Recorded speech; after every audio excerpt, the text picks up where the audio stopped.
A bombshell announcement on religious Hardtalk. Dr. Clinton Baldwin, who has ministered in over 30 Adventist churches, walks away from his denomination and now presents arguments against the Seventh-day Sabbath. Welcome to Religious Hardtalk. I am Ian Boyne. Dr. Clinton Baldwin was an associate professor at Northern Caribbean University. He has been a Seventh-day Adventist for the last 50 years. He studied at the main Seventh-day Adventist Theological Seminary, Andrews University, where he graduated with a PhD in religion. He's an accomplished textual critic. As a result of his study on the matter of the Sabbath and justification by faith, he now has come to reject the view of his denomination that Sabbath keeping has been carried over in the New Testament and is a requirement for New Covenant Christians. Today, he announces his resignation from the church and his presidency of the Daikoyoma International Ministries. This is going to be a religious hard talk that will be talked about in a country where the Seventh-day Adventist Church is the largest denomination and the fastest growing denomination. We thank you very much for your company.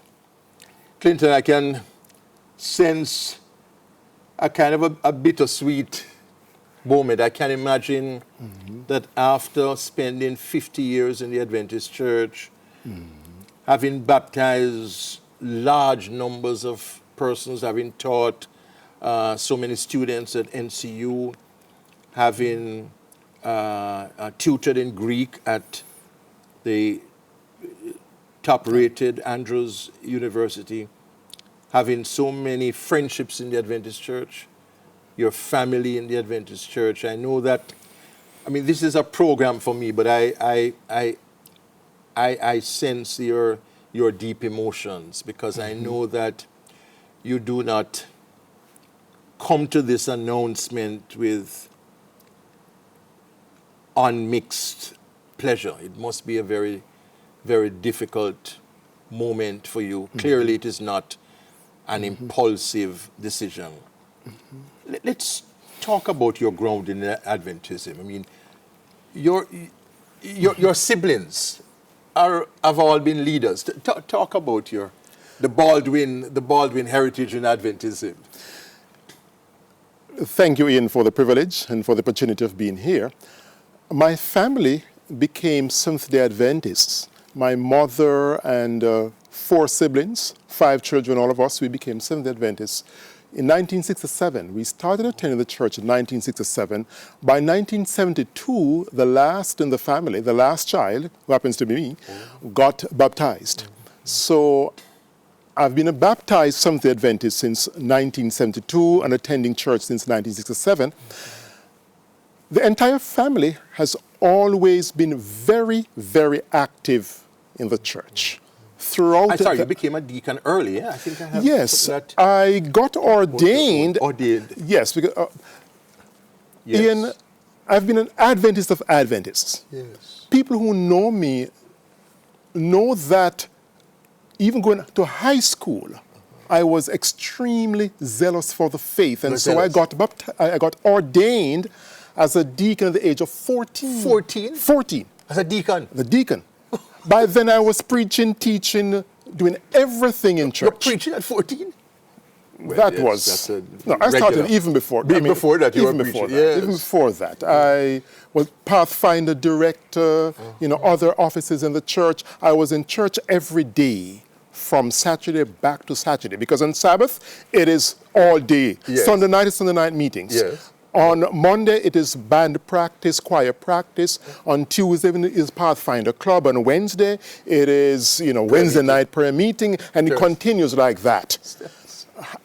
Finishing high school, I went on to West Indies College, now Northern Caribbean University. I did my bachelor's degree.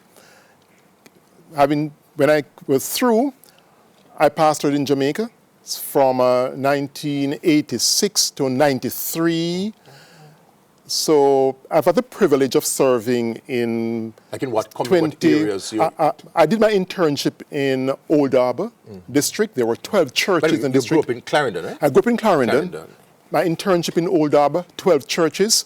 By 88, I was in Port Maria, St. Mary, 10 churches on my own. The other districts, 7 churches, Claremont Circuit of Churches.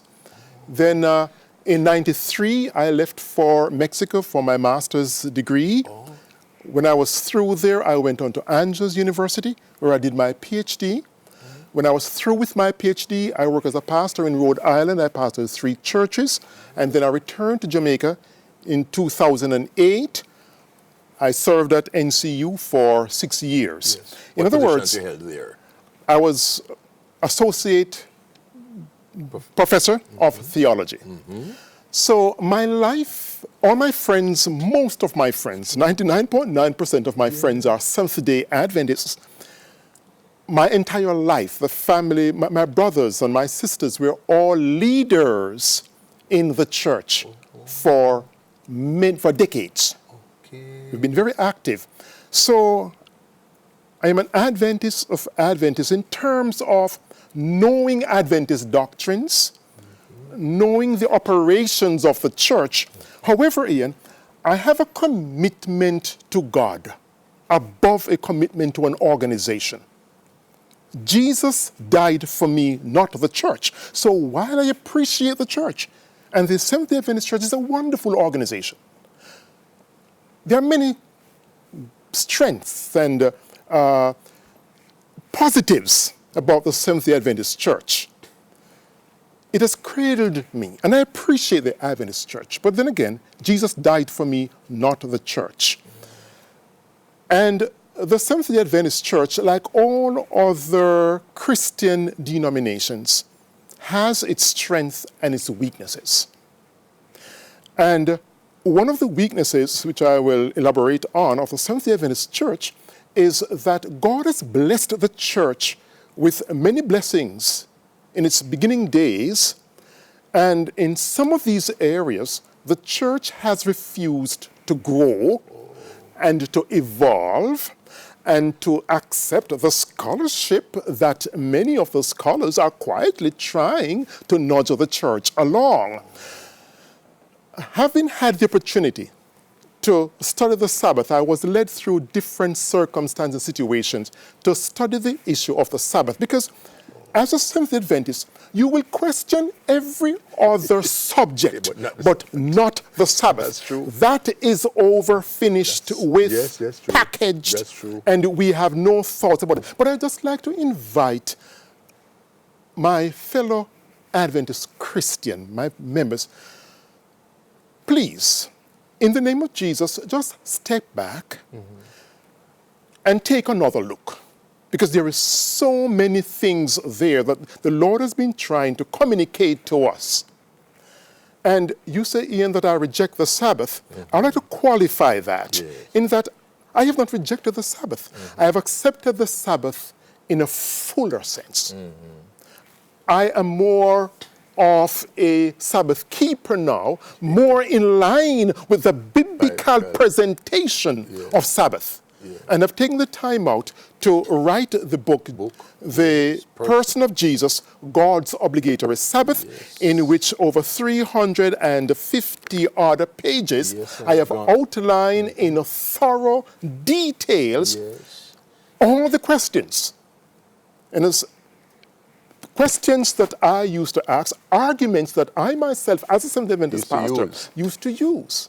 But there are many of our scholars and an increasing number of our members are coming to realize that many of these arguments, they are weak, they are traditions, they are not grounded in a solid exegetical position. Our pioneers, Ellen White, James White, etc., in the 1800s, when they started the movement, their basic method of Bible study was the proof text method. Proof text, that's right. And the conclusions they arrived at were based on the proof text method. But we are as far removed from the 1800s, theologically, scientifically, in every discipline of study, as the 1800s was from the first century. And we cannot continue to use the same old arguments because they are popular. They have brought us far along the way. So I wish to just share with my brothers and sisters a number of points in this program, and I ask you in the name of Jesus, listen, please, objectively, dispassionately. Listen objectively. And I know, as a Seventh-day Adventist, it's going to be hard for the Seventh-day Adventist. Yes, because the first, the knee-jerk reaction is to curse this guy, to berate and to complain and lambast and fling mud, etc. I would say to my fellow Christians, after you would have cursed and said everything, please remember the truth from Scripture is not dependent on my reputation and the things you will say about me. So having cursed, go ahead. But please examine the evidence which you will hear in this program. And my job is to give you the opportunity to hear these arguments. This is the book that Dr. Clinton Baldwin has now published, The Person of Jesus, God's Obligatory Sabbath. Jesus is the Sabbath, not just a day, and he will make the case for that on this edition of Religious Hard Talk. A bombshell religious hard talk that will be talked about not just in Jamaica, but overseas. Dr. Clinton Baldwin walks away from the Seventh-day Adventist Church after 50 years and after pastoring over 33 churches. We take our first break on Religious Hard Talk.